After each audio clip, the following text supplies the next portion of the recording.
All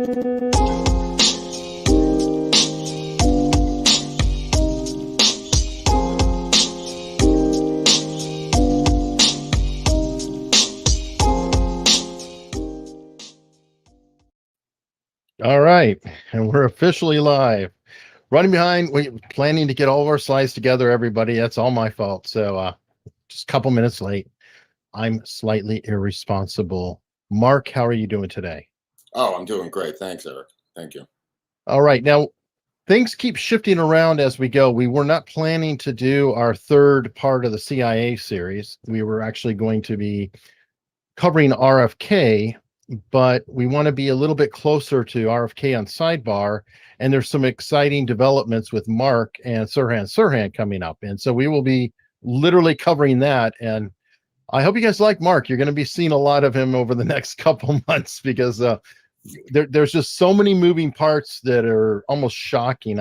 I would have never imagined even being tangentially connected to some crazy history here. So I found a Forrest Gump, as Mark self-describes himself, and I'm just, like hitching my wagon and just saying, hey, following along.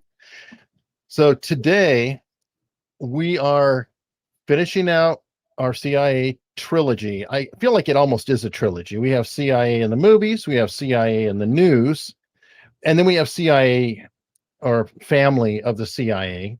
Now, a lot of it was originally children, but there's more than children. There's cousins, there's fathers. So it's like, no, you know what? This is just family. Right. And, a nice, spooky family. And there may be more later. I don't know. They seem to keep on working. I have other guests coming up who are going to fill in other stories. I don't know. It's crazy enough somebody can make a career just doing a CIA conspiracy. It's hard to keep up with. It really is. I mean, they're producing new children all the time, so it's hard to keep up. Well, yeah, there is that. There is that.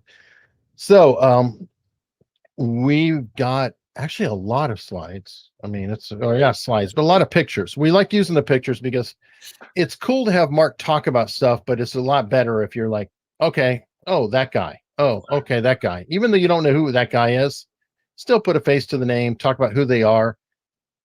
And got a lot to go. So let's just get right to it. And let's roll. First candidate is, I think, a network executive. He was a network executive. I think he's independent now. That's Michael Cassio from, at the time, Nat Geo, National Geographic. National Geographic, of course, goes back to the magazine days when they used their photographers to infiltrate countries behind the Iron Curtain. They were one of the first magazines the CIA used to infiltrate, simply because people didn't bother to check, about Nat Geo, National Geographic. So did they do Doctors Without Borders too, and some of the other charity organizations? I don't think so. I think that was years later, and those were infiltrated separately as well. But the magazine itself, which became the television network, the National Geographic Channel, he was executive vice president, and he's an independent producer. He was executive in charge of production, and most of the productions he was in charge of were the JFK assassination productions. He was the gatekeeper of JFK The Final Hours, which was hosted by Bill Paxton, CIA Confidential, The Secret Service Files, all Killing Kennedy, the docudrama starring Rob Lowe, which was on Nat Geo. Wow. Yeah, Cassio was executive in charge of that. Now, recently, he has also done, if you remember the biography series, Eric, with Bill Curtis, and they had biographies of everybody, every single person. Great series. A fantastic series. It went on from like 1987 to 2001. He was the executive and gatekeeper of that series. So anything you saw about a biography, from Stalin to Cassius Clay, he was the gatekeeper and provided the information to the American public of how much information you were going to get on any American or foreign figure, for that matter, because that's how influential biography was. Recently did a movie called Stars and Strife, documentary about anger in America, some anti-Trump thing. But the kicker is that Cassio's parents, both of them, Blanche and Morris, worked for the CIA, which is the point of our episode, that he's descendant of two CIA parents is how he got his gig. And the children of the CIA usually end up, as I pointed out to you, working in media in some capacity. And that could be television, film, radio, books, which is what we're going to go into today. And by doing that, they become the gatekeepers of American culture, which is why these people are there. And whether Cassio is officially a CIA employee or simply a media asset, it's not really relevant. As we looked at a couple of weeks ago, the fact that Anderson Cooper and Buck Sexton and all these people who work in the news is just as good. It doesn't matter if they're ex-CIA or not. All their friends call them up and they say, what's going on? So this guy, Michael Cassio, recently wrote a children's book called When I Was a Child, I Was Always Afraid. So I thought to myself, of course you were. Your parents were two CIA agents. And it's children's book for a 4-year-old. So I got to get a copy of this, some illustrated book that he wrote. And look, I mean, he also did investigative reports, The Day the World Changed, which was a 9/11 documentary he did after 2021. This guy's branched out, but I know him from doing the Kennedy assassination stuff on Nat Geo and going up to Nat Geo and trying to pitch a project to them and having one executive show up while everybody was on a secret speakerphone in the middle of the table listening into our pitch about Oswald, which I thought was bizarre. So that's Michael Cassio, one of the children of cable television for you. Somebody in the chat, this is an interesting question. Was Anthony Bourdain part of the CIA? I believe he was. Anyone who travels the world like that and has dinner with Obama in Vietnam, I presume, is a CIA media asset. I believe Bourdain probably was. Wow. Okay. So Rick Steve, CIA. Yeah. And don't forget, Leon Panetta had the episode where the chefs came into CIA headquarters and prepared meals for the heads of the CIA in that chef series we covered a couple of weeks ago. So there's something about food and international food which allows them entree probably into foreign restaurants. Well, I've had on interrogators, and he was talking about that. That's your inroad in interrogation with people. So not even about. It's like food is something that crosses all cultures. Right. So you can say, hey, let's have dinner, let's eat, and especially a lot of the countries that we're struggling with tend to be very hospitable cultures. Right. Well, that's why I said that National Geographic magazine, like its descendant Vice magazine years later, was able to cross international borders to take photographs of indigenous cultures. And that was used to, get into these cultures through the back door. Cooking Institute of America. CIA. Yeah. Well, the Culinary Institute of America, which is in Poughkeepsie, New York, is called the CIA, by the way. Oh, I know that, but it is still funny. Right. All right. So on to number 2. Okay. So this is, I believe, Carrie Antholous, right? Yes, it is. Okay. So Carrie Antholous is one of the gatekeepers at HBO. He I don't even know how to describe this, but him and his brother, he has a brother who is also, that's his brother. The two of them are of Greek descent, and the CIA was heavily involved. That's William Antholous, by the way. He was head of an organization called the Brookings Institute, which people have called the conscience of the CIA. That's their nickname. So, or the brain of it. The brain. I've heard conscience. He's now at the Miller Center in Virginia, running the presidential library. I guess Larry Sabato was running. He must have quit or something, but he's still linked to the Brookings Institute.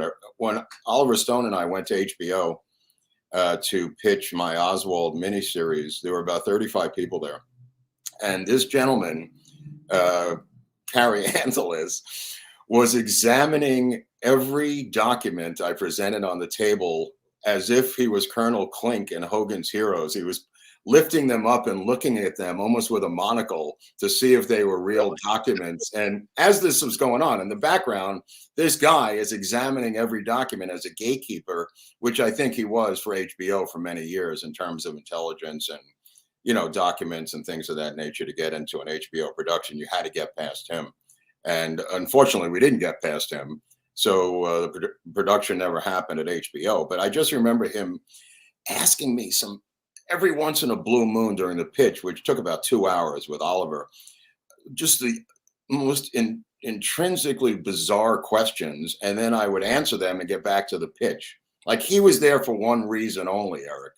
And that was to ask specific questions about what we knew about Oswald. And he seemed to have another agenda, is all I'm saying. Interesting that Vice was on HBO for a while too, wasn't it? Well, not a coincidence. I don't know. I'm just trying to throw out weird observations here. Right. Very good observation. To a publisher here. Okay, so this guy, Chris Milligan, his father was CIA. He owns and operates. This is a compilation book that he wrote. He is the publisher and owner of a company called Trine Day Publishing out of the Northwest. I think it's up in Portland or Seattle. And they specialize in fringe conspiracy books. Here's a picture of him. He has somehow infiltrated into the conspiracy world. You'll find him on JFK assassination websites. And he's a guy that they have used to go behind enemy lines, in my opinion, to see what's on the other side of the conspiracy world with his books. He's not writing the books. He's merely distributing them and publishing them. But he's been around for a while, and his father, it's Portland, Oregon. Yeah, his father. Controlled opposition, or what do they call that? Controlled opposition, or there's a term. Right. I don't know. I agree. I don't know the term, but he published a book by St. John Hunt, who was E. Howard Hunt's son, The Bond of Secrecy. He's published a book called The Octopus. And his father was a station chief for the CIA. But I don't think it's so much the books he publishes as the fact that he's a gatekeeper into the world of publishing, which is an old school way that CIA was involved in media back in the old days. He's not a major player, but in the 1960s, he would have been. Was that kind of like a honeypot type of situation? Like, one way you can figure out what's out there or what could be out there is, hey, you back a publisher. Oh yeah, and absolutely. Your publisher specializes in this kind of book, and then you get people. Spiderweb, Eric. Yeah, whatever's coming down the pike, he's going to be the first to see it. Whether he agrees to publish your work or not, at least they're privy to what's going on in that area. I mean, it's a brilliant idea to have somebody, you know, who's a gatekeeper of fringe publishing. I mean, genius. You're going to get to see the manuscripts before anybody else does. And thereby publish them or not publish them, but you'll know what's going on. And I'm thinking it's also a pretty good investment in terms of cheap. I mean, totally no French writer is going to expect to earn anything more than serial money. I know. So, I know people who have had their books published by Trine Day, and there's not much money there. Absolutely, it's not an expensive venture. So very, very interesting. Yeah. Milligan. All right. So next up we have. Oh, this guy. Yeah, this guy has really, since I wrote this, is really advanced. He came out of nowhere as a pro-nuclear lobbyist saying we have to go back to nuclear power. And that was about 5 years ago, Michael Schellenberger. And now he has moved into other areas of the environment. His father's name was Shelley Schellenberger, who was a CIA operative. And best I can do on that. That's his father. Yeah, that's his father. Is now retired. But and hard to find pictures. Some of these people are. It is tough to track down the pictures. Yeah, that took me a while to find his dad. That I didn't. I knew something didn't smell right about this guy. He seemed to come out of nowhere, and he was featured in a CNN pro-nuke film called Pandora's Promise. He was anti-nuke and then became pro-nuke. And I thought, that's kind of weird. You know, what's the deal with this guy? And apparently some portion of the intelligence community wants us to use nuclear power again. I don't know what their agenda is, and who knows, what their agenda is. But this guy, he came out of nowhere with being a pro-nuke guy, which I thought was odd, in this late stage. So there are a lot of good arguments for nuke. Oh, yeah, no, it's such a great energy. So it is a weird one, like it's interesting. It's totally 100% nuke. I think both founders of Greenpeace have separated with the organization by this point. I know one of them is like almost a full-blown conservative, rabid, quote, right winger, very, very opposite of the Greenpeace message. And then the other one is splintered out. He hates the first guy, but I don't know. I think all these groups fall apart in their own weird way. So. Well, a lot of them are infiltrated. So I don't know where this guy Schellenberger is coming from. I don't know what his agenda is, but somehow they seem to drop out of the sky right into cable news. Like they just come out of nowhere, fully formed individuals coming out of some fully formed think tank that has fully formed policies that you've never heard of. And he's an expert. The guy's another expert. So now he's on all the time as an expert. That's their job, is to get these guys in as experts, and get their when you have Anderson Cooper there, you can get on the air, right? I mean, well, he's on Tucker a lot, this guy, Schellenberg. I've seen him. He's been on Tucker quite a bit. So he's now moved over to the other side. He started there, but now he's over here. So who knows where this guy's going? Crazy. All right. Now that was, we're shifting. Now, one thing you did is you kind of organized this. I guess I should have said those are environmental children, or he was a child of the environmentalist movement. Mm-hmm. Very easy for me to say today, obviously. Mm-hmm. So now we're moving into music and art, which is this is going to branch over to a couple of other things here, because this covers a lot of terrain. This is a broad one. We could actually bring in that Oswald stuff here if we like, because this. Oh, yeah, because he ties as well. Right. This actually ties into Oswald. It's kind of interesting. There was a guy, just so you know, there was a guy named Robert. Well, this is his son. This is Michael Fritz of Fritz and the Tantrums. But there's a guy named Michael. This is Michael Fitz. There was a guy named Robert Fitzpatrick, who was his dad. This cat, right? This guy, Michael Fitzpatrick, is the guy I want to talk about for 2 seconds, because he. Yeah, sure. Okay, this guy went to a school called Spring Hill, and Spring Hill is a private Jesuit college in Mobile, Alabama. And the reason he's of importance is he went to school with Eugene Muret. Eugene Muret is Lee Harvey Oswald's first cousin. And Eugene Muret invited his first... Mural? Muret. Okay. Muret, M-U-R-R-E-T. The Muret family is Oswald's mother's sister, Lillian Muret, who basically raised Oswald in New Orleans.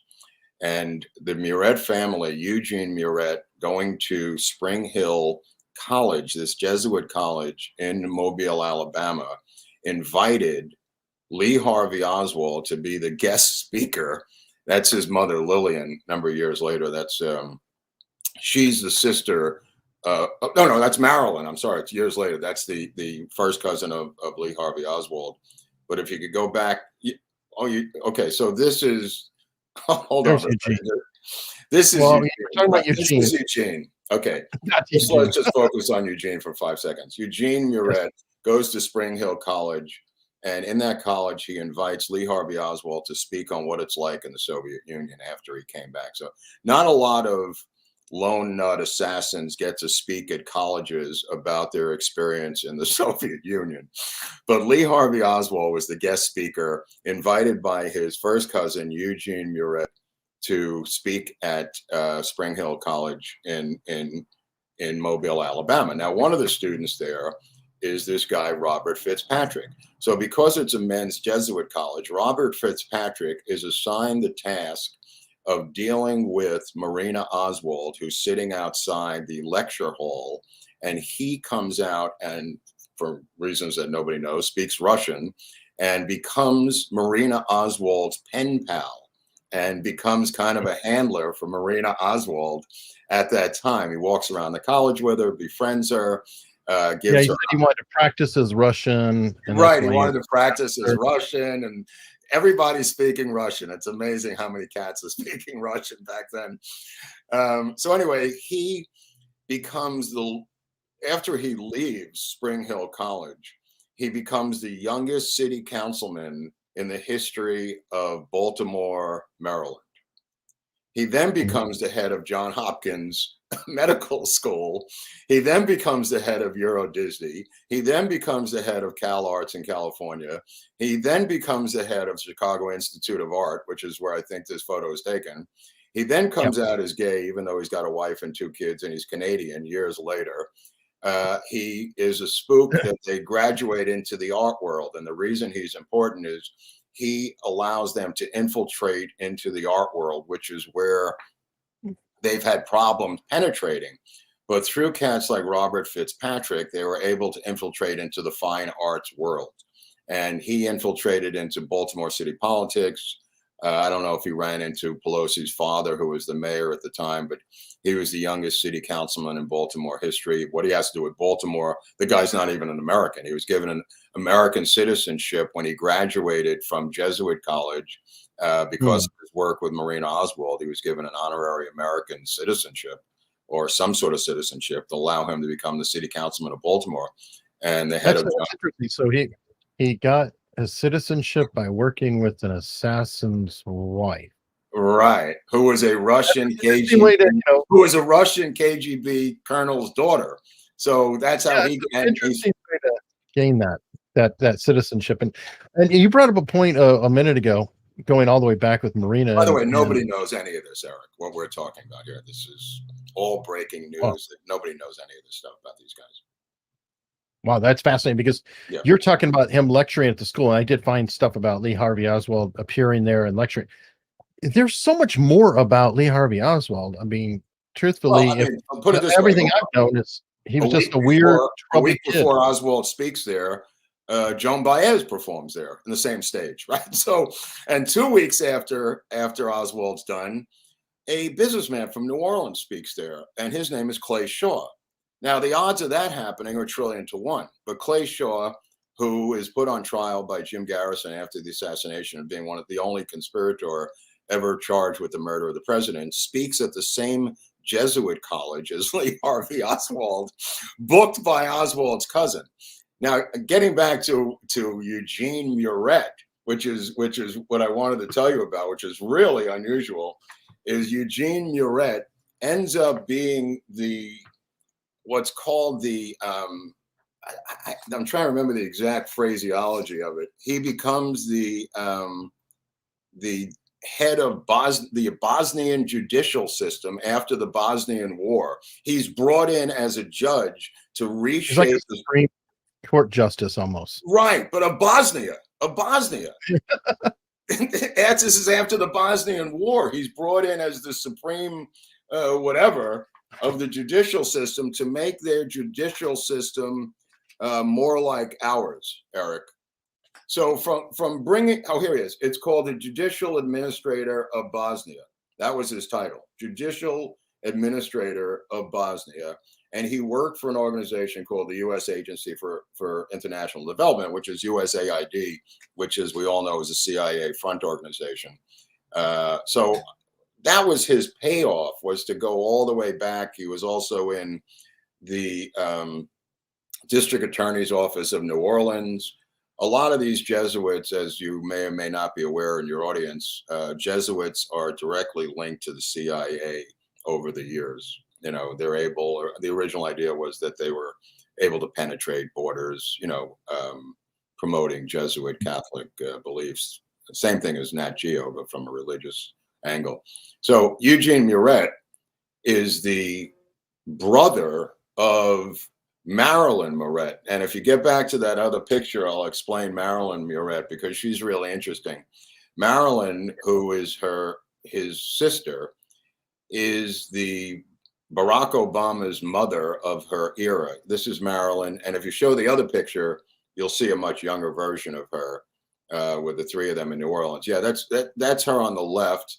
That's Lillian, who is Oswald's mother's sister, Marguerite Oswald's sister, Lillian, who was a surrogate mother, and that's Lee Harvey Oswald there. This 1959 in New Orleans. So Marilyn on the left, who testified extensively before the Warren Commission, was a teacher, quote unquote, who went around the world teaching students English all over the world, had no source of income, had no other income other than being a teacher. And that was a cover that was used by the CIA for women for many years to be able to travel the world and infiltrate into private schools and worked out of embassies, non-official cover situations. The same cover that was used by Ann Dunham years later, which we'll get to, Obama's mother. She used the same thing as an anthropologist. It's an old technique used by the agency to get women into different institutions using the teaching cover. So at one point, interestingly enough, while Oswald is in Moscow, he runs into his cousin. He runs into Marilyn Muret in Moscow, interestingly enough. She goes, "What are you doing here?" He said, "I'm defecting. What are you doing here?" Insane. Okay, so now well, I think the point is that as you said, there's more to Oswald than meets the eye. But the theme of our show is that this runs in families, and this is indicative. Here's another family. What's that? And I think this family's tied to it as well, right? Okay, Ruth and Michael Payne. Right. This is Ruth and Michael Payne. Now, Michael Payne had a top security clearance for Bell Helicopter out of Texas, and goes back to the Payne, of the Declaration of Independence. I mean, that's Thomas Payne. Wow. Yeah, he's a descendant of Thomas Payne, which is indicative of what I'm trying to explain. They like to work in families, even if the families are 200 years old. I mean, he's a descendant. Even better. Right, it's even better. They could vouch for him. He marries Ruth Payne, who's a Quaker, and Ruth Payne, of course, speaks perfect Russian, and gets involved. Doesn't everybody? Everybody does speaks perfect Russian. That's, I think, who knows where they're coming out of in this photo, but that's the Warren Commission. Right, that's what I thought. Ruth and Michael Payne become the handlers of Oswald when he comes to Dallas. She gets him the job at the Texas School Book Depository. Michael Payne, like I said, works with Bell Helicopter. He's got a security clearance working down there. She becomes the lesbian lover of Oswald's wife, Marina Oswald, and demands that the love letters that they wrote be given back to her from the Warren Commission. She eventually gets them back. When the Dallas police raid her garage, they take all of her lesbian films, which she's very unhappy about, and demands that her films be returned. It really drove her crazy, was the taking of her lesbian films. But the love letters, it was part of her handling of Marina Oswald was to befriend her, and not unusual, like a honeypot situation that you described earlier, Eric, where they use sexuality to entrap or to involve themselves with the person they're working with. Well, the Russians did that a lot too. I mean, that was one of their main MO. So, we learn from each other, I'm sure. And this is their son to put us back on. Right. This is their son, Chris Payne, who actually lives across the street from where I'm broadcasting from. And he wrote, he actually lives right over there. I could see his building right from here. And he created a movie called Who Killed the Electric Car, which had all kinds of political ramifications to it, a documentary, which had, a lot of fossil fuel stuff in there and a lot of different political angles to it. So he doesn't brag about his parents at all, but he is the son of Chris and Michael and Ruth Payne. Now, Ruth Payne, you say, well, how could she possibly be in the CIA? She, after she was done with the Kennedy thing, she ends up in the 80s in Nicaragua. And the Sandinista supporters who were Americans who were down there supporting Danny Ortega realize that she is a spook and physically escort her. I thought it was the Contras. I thought Ortega was the Contras. What did I say? You said Sandinistas. Interesting. Right. Okay. We Well, back to Contras with the CIA. I know that well because this right. is Okay. rolling into my guest on Monday. Right. Okay. We'll Fine. reveal the drug channels Right. of that. Well, William the Devine. point of the matter is she gets outed, and the American Levine. supporters escort her to the border of the nation, kicking her out. So she didn't retire after the Kennedy affair. She got involved in, I think, the Contras and the Sandinistas and whatever the hell was going on down there, to show that Ortega was a Sandinista. That's what I thought. Right. Okay. Anyway, I only bring it up because it showed that others outed her as a spook as well. And she's still alive. The husband's still alive. These people never pass away. The husband is up in, I think, in Seattle somewhere up in there, and I don't know where she is, but he's right across the street. And you're right. I forgot. We did prop the Sandinistas before we propped the Contras up. So I should remember that. Same way that we propped up Saddam Hussein before he was no longer worthy of supporting. So sorry, my mistake. No, it's okay. I was just trying to make a separate point. The Paynes, you could see that they have a son involved in political documentary filmmaking, and a lot of the funding for these things come, like I show with Frank Gibney, which we could get to now if you want to go into the Gibney family a little bit. Oh yeah. What? Wow.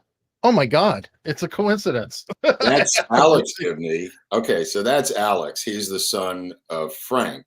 I don't know if you have a picture of Frank, but I have a picture of Frank. There's Frank. Okay, so Frank was a spook media asset for Newsweek and Life magazine, and like these guys. Oh, that's very good. There he is. That's right. And he gets tired of it. He wants out. He writes a famous letter, a secret letter to Alan Dulles saying, "I can't take it anymore." There's a copy of the letter I got somehow. He writes a letter saying his conscience is bothering him. He really can't take it anymore. Not many people write a letter to Alan Dulles saying, I can't work with you anymore, on the letterhead of Life magazine, indicating that he works for the CIA. So Dulles writes back. Yeah, you see there's the Life letterhead magazine there. Yeah, I got that letter a number of years ago.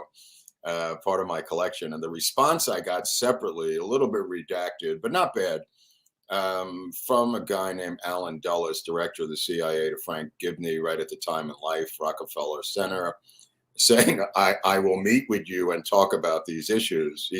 He's not going to write anything in a letter, Dulles, but he does say, we'll discuss this when we meet. And Frank Gibney is trying to get out of it. He's obviously had it, with being an informant and a media asset. And one of the things he had to do was write the Penkovsky Papers, which is this book here, about a Soviet spy who was caught and killed in the Soviet Union, a general named Oleg Penkovsky. And the book is based on Penkovsky's memoir, but it has no author. The editor is Frank Gibney, as it says on the book. And it is a CIA produced product that, came out in the 60s, but would be more relevant by Chris Milligan rather, if Trine Day was back in the 1960s. Back in those days, Chase Brandon then. Essentially, he was a Chase Brandon of books, right. Which was the only way that they operated then in media, was magazines and books. So Frank Gibney has two sons. One of them, not so much as Alex Gibney. Alex Gibney moves into documentaries. There's Alex there. And Alex makes a documentary about Julian Assange. He's a lot of work for HBO, by the way. Right, HBO is one of the operatives, and also Universal Studios has traditionally been a funnel for intelligence money to go towards Hollywood directors and Hollywood artists for different spook projects. From what I understand, the CIA funneled $2 million through Universal. They contacted Alex Gibney about doing a hatchet job on Julian Assange. which he quickly agreed to do, which became the documentary We Sell Secrets, I think it was. What was the name of the documentary? I think that's right. Let me see. Yeah, We Steal Secrets. We Steal Secrets, right? Which was a hatchet job on Assange. His brother. He also did the Scientology stuff, to his credit. He definitely. Well, they're all to his credit. I mean, it's not to his credit. It's what they want to make, Eric. It's not nothing to do with credit. Someone said to me the other day, I like Alex Gibney's work. And I said, of course. Why would they take somebody whose work sucks?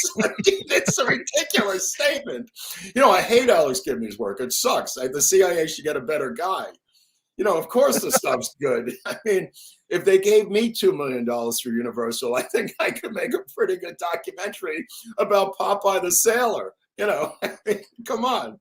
Anyway, so CIA, we don't hire hacks. We don't hire hacks. That should be their new motto. You know, I think that's what Hannity's CIA pin says in tiny letters, like in Latin. It says we don't hire He didn't get the memo, right? But he didn't get the memo. Sorry. That's funny. Anyway, he's got a brother named James Gibney, who was deputy editor of the New York Times and executive editor of Foreign Policy magazine. Became a speechwriter. That's his brother, right? That's James Gibney. He became a speechwriter for Bill Clinton, national security advisor, worked with Warren Christopher. He writes editorials for Bloomberg News right now. That's where he is. So he's working with Michael Bloomberg, and I assume involved with China somehow, since Bloomberg is so. Oh yeah, in fact he wrote he wrote Did Bombing Hiroshima Save Lives? And he also wrote CIA Torture Made Latin America Safe for China. And he wrote another op-ed called Dennis Rodman's Visit to North Korea is Worth 3 points. So he's earning his keep. All right, and are they related to the actress Susan Gibney, or is that just? And I don't know. I don't know who she is. I do know they're indirectly related to William Sloane Coffin, the famous anti-war minister from Manhattan, from Upper Manhattan, in the church up there. William Sloane Coffin was a famous anti-war activist. He became the stepfather to, there he got arrested every single week. Cathedral St. John the Divine. I'm sorry, that escaped me for a second. He was the pastor for Cathedral St. John the Divine, was a left-wing, supposedly, left-wing communist pastor who was arrested in all these anti-war operations. Turns out that the Reverend... looks like it's with MLK. Or maybe I'm wrong. It's Montgomery, Alabama. So right, probably he was part of the civil rights movement and got arrested many times. The oddity was that he was a CIA operative, and he was the stepfather to Alex Gibney. I guess his mother. Wait a minute. So you're saying that a CIA operative may have been involved with civil rights movement activity and marches and infiltrating organizations? Not possible. I mean, we don't have anything like that going on. No FBI infiltration, no CIA. Mark, what languages is you were speaking? Well, one of my favorite infiltrators was Gloria Steinem, who worked closely with the CIA, was a CIA media asset, now been outed. Also, George Plimpton, who ran the Paris Review, outed as a CIA media asset. The Paris Review funded. Didn't Steinem work directly with Rockefeller? Who's that? Nelson Rockefeller. Didn't she work directly with Nelson Rockefeller about changing the narrative on the women's movement? There's some conspiracy stuff about that too, that the whole idea of saying, women have to leave the house, they have to get to work and all that was so they could double consumerism overnight. It could be. I'm just saying that Gloria Steinem was a CIA media asset that's been revealed a number of years ago, as was George Plimpton, who happens to end up in the kitchen banging the gun out of Sirhan's hand onto the steam table after firing 6 shots into different people, which we can get to at a later date when we cover the Sirhan thing. George Plimpton seems to be everywhere. All roads lead to a Kennedy, don't they? Yeah, eventually they do. I mean, now Bobby the Third is married to a CIA operative, so they're going to produce little extra shows for us at some point. Good Lord. RFK Jr.'s son, RFK III married a Wow. CIA agent recently, about 2 years ago. Well, good. I'm It's all good. It's all good. So Pretty- William Sloane Coffin, also CIA. We did Chris Payne, who killed the electric car, right? Yeah. Yeah. Um, We get circled around that through Oswald. Right. Yeah. I just wanted to finish up with Oswald. Did I cover the Murettes? We did Lillian. Yep. We We did. Marilyn. We did Eugene Muret. Yeah, it is just odd that the assassin, the lone nut assassin. Again, all roads lead to. I mean, like I did not realize that. Look, the only thing I knew is the representation that he was just this crazy nut job who managed to get himself a job at the depository, that he was like, I don't know, the equivalent of a stock boy or a grocery store bagger. I mean, honestly, there's like, Mhm. and it's like, wait, there's so much more to this guy. And then, oh no, he's connected. Oh, and this is going on. Oh, and this is There's reasons there's 500, 600 books on the subject. It's not because 600 people decided to make up crap. I mean, there's so much material. It took 600 to 700 books to deal with it, Eric. You know what I mean? And number of movies and documentaries. right. But it keeps spawning to even worse, because then we go to Bugliosi, Right. who wrote The Authoritative, and then there's the ties with, what else is he known for? He was mostly known for Manson. And then I've got I had Tom O'Neill on, and Manson could be tied directly to the CIA. Everything's tied together. These are not independent things. And we used to be called, when I was growing up, we were called conspiracy theorists. But now, when people like Tom O'Neill, what's that? Now we're historians.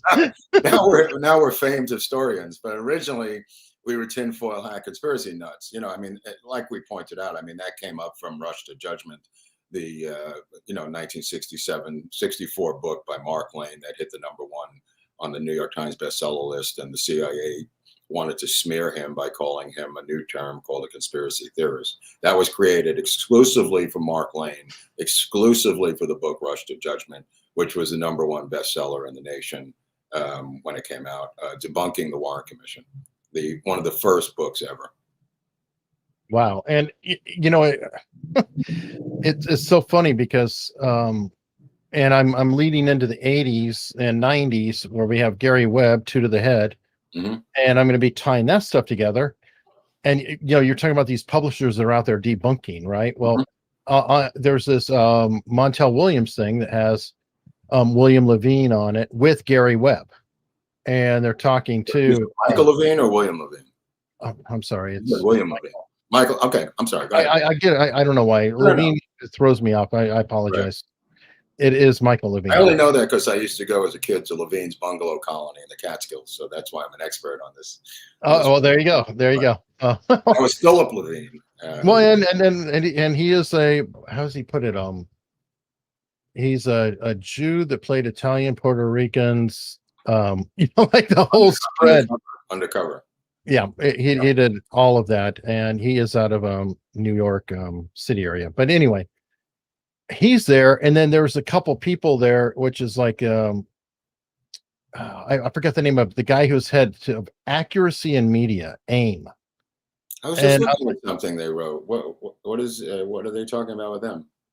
Oh, well, because he was obviously full of it, that no, there was no CIA involvement with drugs in Nicaragua, and there were committees on that, and the Kerry Commission, that never happened. And it's just blowing my mind, because then we have the Church Commission that unraveled MK Ultra. And the reason Church got involved with MK Ultra is because his crap was leaked out by the NSA. He found out they were spying on him. It pissed him off. Right. And now he was kind of a Tucker of his day, but he was bingo. That's what I was going to say. And now we have Tucker. Tucker, the same thing. Who was also the lead into a CIA pin, by the way. Right. Well, Tucker's up in Montana at the fly fishing thing, and the guy confronts him with a videographer. He just happens to be wandering through the woods with a cameraman, and confronts Tucker last week.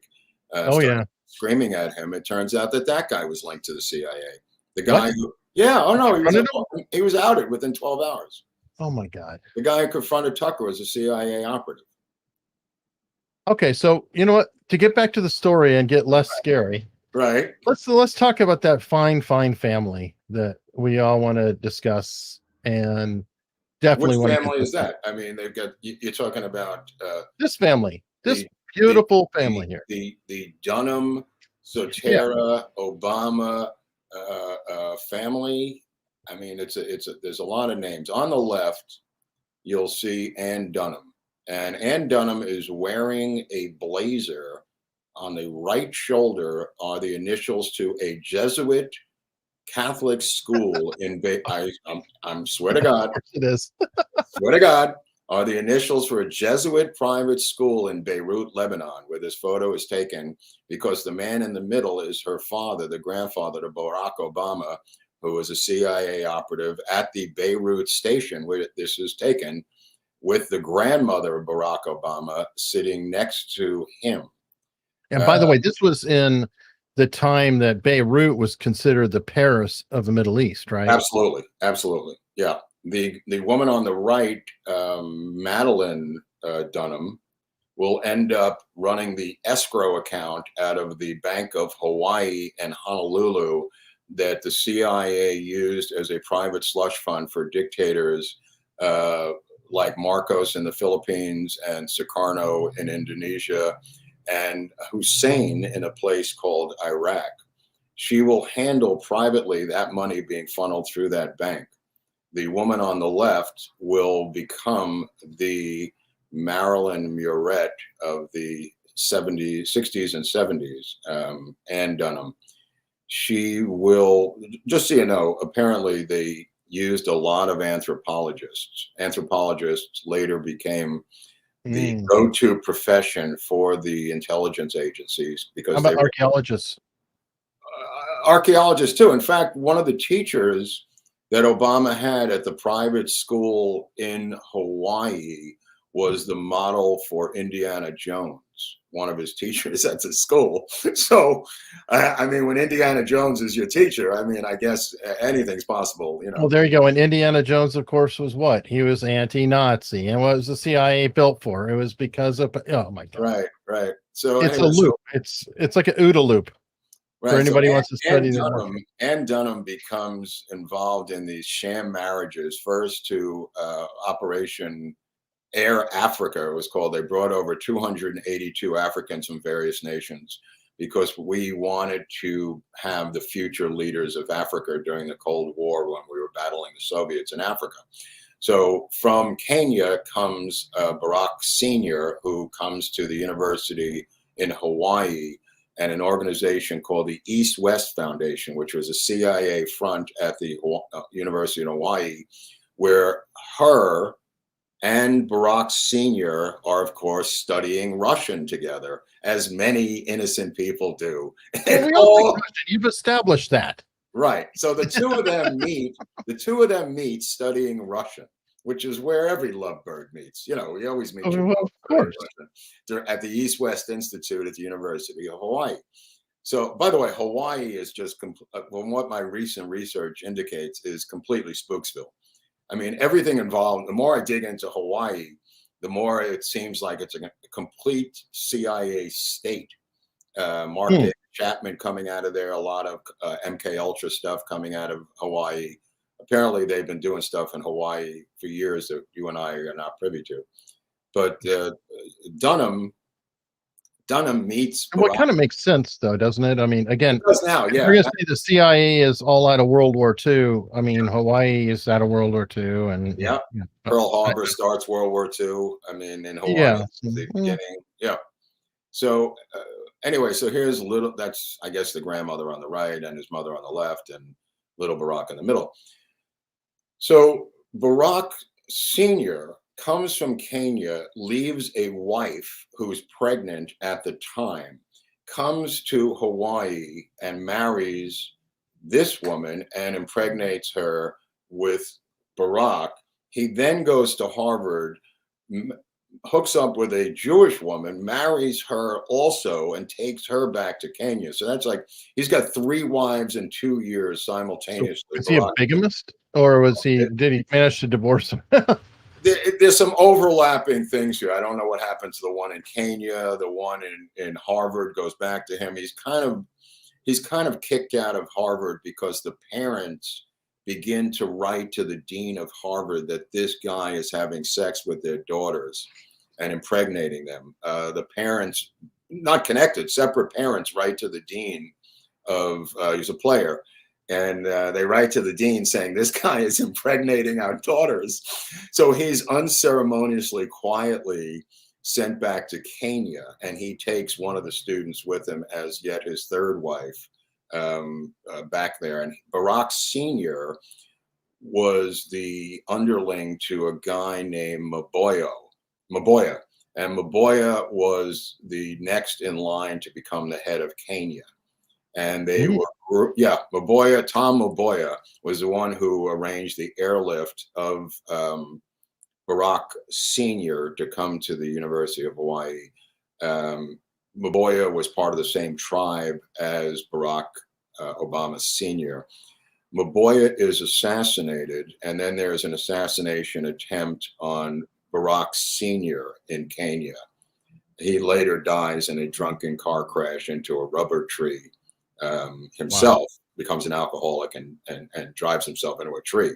But the operation that the CIA put together was to battle the Soviets throughout Africa. That was why they brought over 280 African students. It wasn't because they liked them. It was, these are going to be the future leaders of Africa, you know, which is what the airlift was about. It was funded by the Joseph P. Kennedy Foundation, by the way, kind of all roads lead to Kennedy oddity number 71. So he supplies the money. They bring him over there. Barack Sr. goes back. Now, Ann Dunham goes back to the East-West Institute. Wait, we got to go. All right, so he's born. He's born.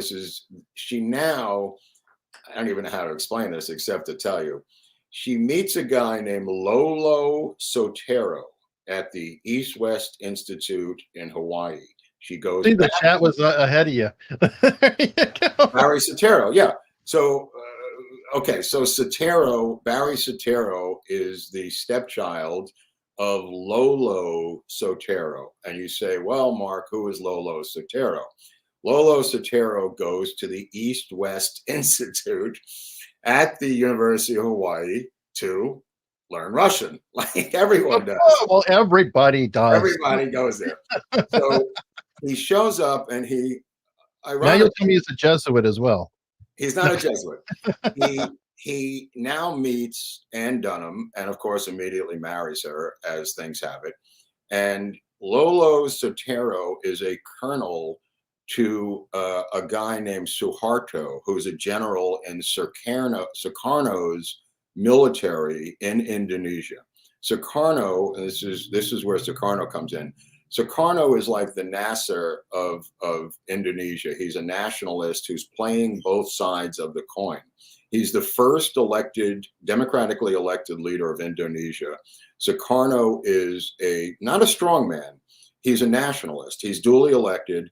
He's trying to find a middle ground to navigate between the Chinese, the communist Chinese, who have there's millions of Chinese, native Chinese who live in Indonesia, the Soviets who have infiltrated into Indonesia, and us who are in Indonesia. So we are backing Sukarno. Sukarno seems to be slipping away from us. So there's a couple of coups. They're not really well done. Eisenhower fucks up. These coups fail. An American pilot named Pope gets shot down. It's revealed that Pope is CIA. He's shot down. We're bombing some of the outer islands with CIA military planes. So Pope gets caught. We have to pull back the funding, and we realize that we have to take down Sukarno. And the guy that we want to take down Sukarno is a guy named Suharto. Suharto, his number one henchman, is this guy, Lolo Sotero. Where is Lolo Sotero? Lolo Sotero is in Hawaii learning Russian with Ann Dunham. You can't make this up. This is absolutely fact. He now has to go back to Indonesia and help Suharto overthrow Sukarno, which he does, in one of the bloodiest coups in the history of the world. 1.5 million native Chinese are butchered to death in the result of this coup against the communist insurgents and the communist supporters, the PKI, which is a Communist Party of Indonesia. When Suharto takes over with the help of Barry Suharto's stepfather, he is involved in one of the biggest mass murders in the history of any coup, possibly to Pol Pot and the Cambodians. There's estimates that 2.5 million Indonesian Chinese were butchered to death. They're still digging up mass graves in Indonesia to this day. They drove the communist Chinese out of Indonesia, which is what the CIA wanted, with the help of Lolo Soetoro, who was a colonel, and Suharto, who became the bloody strongman of Indonesia and did our bidding. And that sealed Indonesia into the capitalist U.S. sphere of influence, never to return. The Soviets pulled out. Soviets bailed out when Sukarno was still in power. They saw the handwriting on the wall. But the Chinese were starting to help them build nuclear reactors and supply possibly nuclear weapons to the Indonesian government. So it was a country that was in play at the time. Very rarely is it commented upon because of the debacle.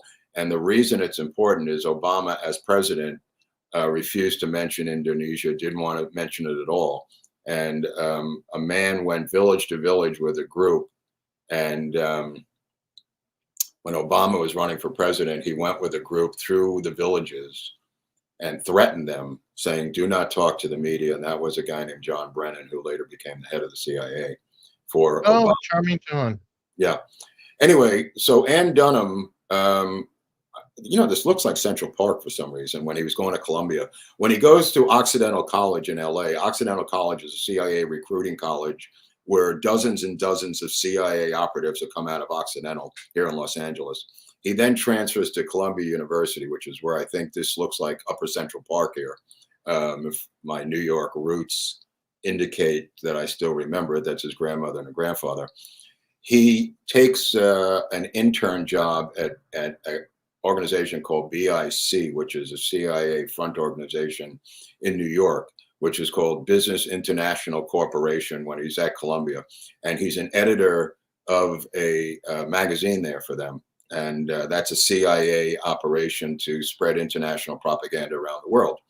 And he is part in the early 80s of a little known CIA program called Operation Looking Glass. And Operation Looking Glass is about developing young talent at the college level to become CIA operatives, which he is part of, obviously, based on what we now know. Unbelievable. Yeah, Unbelievable. There's a lot to this. There's a lot to Operation Looking Glass, which is very rarely explored.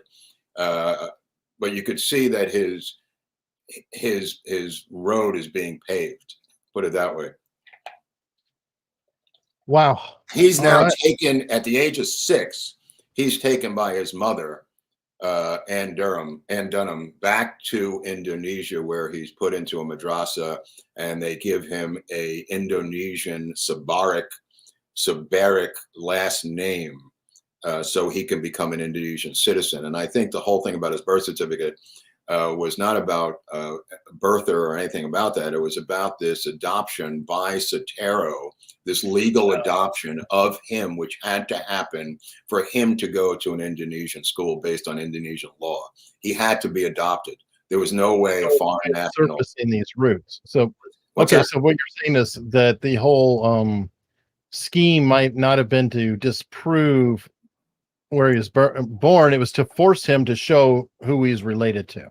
Exactly. And Soetoro adopted him, and I don't think if this has ever been acknowledged. And on his, they add this name Sabaric as an Indonesian name to show that he is now an Indonesian national who has been given, you can't have dual citizenship according to Indonesian law, even to this day. So he is an American citizen. However, to become a student in the madrasa in Indonesia, he needs to be adopted and given Indonesian citizenship, which is what this name indicated, that Sotero had adopted him as his stepson. Wow. So this is now another marriage by his mother. His mother, the reason this is important, and getting back to his mother goes village to village as a quote unquote anthropologist to find out who the communists are in the village so they can be executed. That's where the blood is on the hands of his mother. She's not a hippie chick from Berkeley. She's not a deadhead. She's not anything like that. This woman used her anthropology training, as did Margaret Mead, by the way, by her own admission. She used it to find out in the villages what the political beliefs were of different villages. That's the information the CIA needed so that Suharto could execute his enemies once he seized power with the coup. And those enemies added up to closely 2 million Chinese Indonesians. Good Lord. Yeah. She then goes to Pakistan in the 80s and does the same thing when the Soviets start going into Afghanistan. She goes to Lahore and takes Obama with her in 81, I think, and it's the same time the Soviets are invading Afghanistan. So she is everywhere where the action is her entire career, country by country by country. She's everywhere, and she's an operative. That's what she's doing.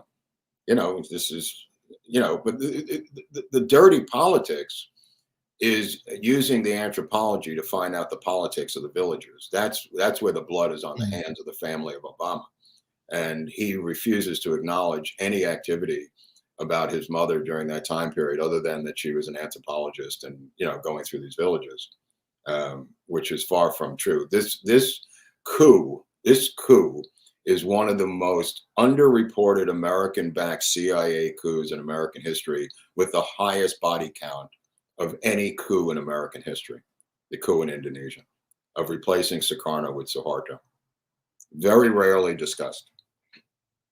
Wow, that's a lot to chew on. And it's no wonder he could withstand the scorn of the other famous family, the Clintons. I'm guessing that the Clintons' ties are more organized crime, whereas the Obama ties are more CIA ridden. Interestingly enough, Suharto gave $1 million to the Clinton campaign in 1992 through a backdoor legal campaign contributions to Bill Clinton. So there is some connection to the Clinton administration through Indonesia. All right. And a question from Viva Fry. Oh, Viva. A lot of this information is some that you cannot independently verify. How do you defend yourself against accusations of being a conspiracy theorist? Well, there's books on the subject. I don't know if I'm a conspiracy theorist or not. I mean, Wayne Madsen has written a wonderful book called The Making of the President, about the history of the Obamas. There's a number of books on these subjects. I mean, I'm not just winging it here. I mean, there's quite a bit of documentary evidence there. I got to confirm that too. It's shocking to me because I'm like, MK Ultra. I'll keep going to that, and I'm like, it's just crazy conspiracy. It's like, no, that was New York Times. Yeah, that was actually congressional hearings, and I'm like, how in the world is this not like talked about so much more? They managed to somehow get this weird buzz, like it's this weird conspiracy, odd thing, but it's like you look at it, it's like, no, that was the front page of the New York Times. John Marks was a legitimate reporter, and book after book, and it's like, no, it's all there. And that's, I guess, what is it? If you want to hide history, put it in books? Yeah, I mean, it's in books. I mean, the books are footnoted. There's plenty of bibliographies. There's plenty of footnotes, plenty of documents, just like Tom O'Neill's book. When you look at Chaos and you see the incredible amount of documents that O'Neill has come up with, I mean, obviously it took him 20 years. It's insane that a guy would dedicate his life to that, but that's what it takes, Eric. I mean, that book's a masterpiece of documentation. If you hadn't read Chaos and a guy like Tom O'Neill came on your show and just started talking about what he'd uncovered, you might say he's a tinfoil conspiracy theorist. But he's got everything documented, everything footnoted. It's a marvelous book. and hopefully they'll make a documentary out of it. Maybe it'll be easier because these documentaries seem to be the Cliff Notes versions of books today. You can't read the book, which is 600 pages, so you'll watch an hour documentary on HBO, I guess. Maybe you'll get the information. Or several. Yeah. Or maybe a bunch of them, which is, great and cool. Right, but I mean, when you see an Alex Gibney making a hatchet job documentary on Julian Assange, I mean, what is the truth? Is Gibney the truth, or is the truth about Assange? What Glenn Greenwald tells us is the truth about Assange, a guy who was with him. So who should I believe, Alex Gibney or Glenn Greenwald about Julian Assange, a guy who's been locked away in England now with no charges for years? Ostensibly a political prisoner. True. I'm going to circle back to the Indiana Jones reference.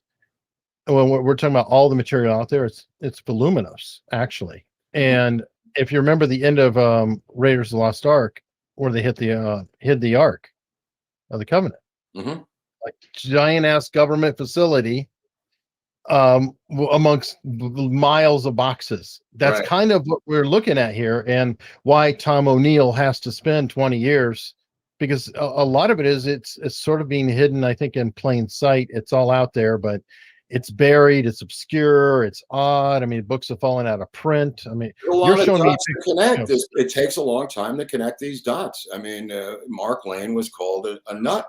He's a conspiracy nut when he first came out with this stuff. Now he looks like the smartest guy in the room for having come up with debunking the magic bullet theory and a lot of the other Kennedy stuff. It's now accepted as fact. They move the goalpost all the time, Eric. They have a thing called the limited hangout. The CIA, where they'll give in that, okay, you got me there, but you don't have me here. They'll throw you a bone saying, yes, we agree that happened. We agree. Now what? Now we got to come up with another theory and move the goalpost. I think this is why, and I just thought of this right now. This is why it's so critical that they're cracking down on everybody on Twitter, YouTube, and things like that, because the internet does enable everybody to index this material, because a lot of it is a matter of, John Marks writing about MK Ultra had to have a team of researchers going through all the, many thousands of pages to, dig this out. Well, if that's all scanned, OCR'd, and put into databases, you can be running AI inquiries or machine learning inquiries and extrapolating information so much quicker. Plus, you can disseminate it to a lot of people. So maybe, that's part of the strategy of, oh shit, well, we got locked. It may be the only strategy, and it's not just part of the strategy. It is the only strategy that they can come up with is out and out censorship. There is no other way to combat it other than removing the stuff from the internet down a rabbit hole. There's no more gatekeepers. Think about the gatekeepers. Think about the guy I just mentioned to you, Chris Milligan at Trine Day Books. Gatekeeper. Who's the gatekeeper of the internet? Nobody. Who's the gatekeeper at CBS News? There's a guy at CBS News whose brother worked for what's his name, Ben Cosgrove or something, who worked for Obama. His brother was the head of CBS News. They have gatekeepers who were tied to the administration. But if you're not getting the news, what's that? Cheryl Atkinson wrote about it. Ben, I forgot his name, but yeah, his brother is was at CBS. But if you're not getting your news from CBS anymore, now what do they do? What do they do? I mean, there's no gatekeeper, so all you can do is censor it, pull down the video. I mean, it's brute force, but it's better than having you and your friends go through all these documents and talking to people like me all day. Something's got to give. You can't have this go on anymore, Eric. By the way, Bill Berry, I have been in touch with Larry Sanger, or trying to work it out. Co-founder of Wikipedia. Oh, I've seen him. Yeah. He left it. He has something else. So, okay. On that note, everybody, this has been Ben Rhodes. Thank you. Oh, Ben Rhodes. Thank you. This has been a fantastic fire hose. I encourage everybody to watch it 6 times. Take notes. Get back to us later. And you know what? Please tell everybody. Not only does it help us get the word out, get the views up, get people here, but hey, let's get eyeballs before they take it down. Right. Seriously. Right. Good point. Next for time, now, Sirhan. Next time, Sirhan, Eric. that's right. Next Okay. time is going to be Sirhan. And oh my God, you think this is interesting? Woo! We're only getting started. Right. We're just scratching the surface.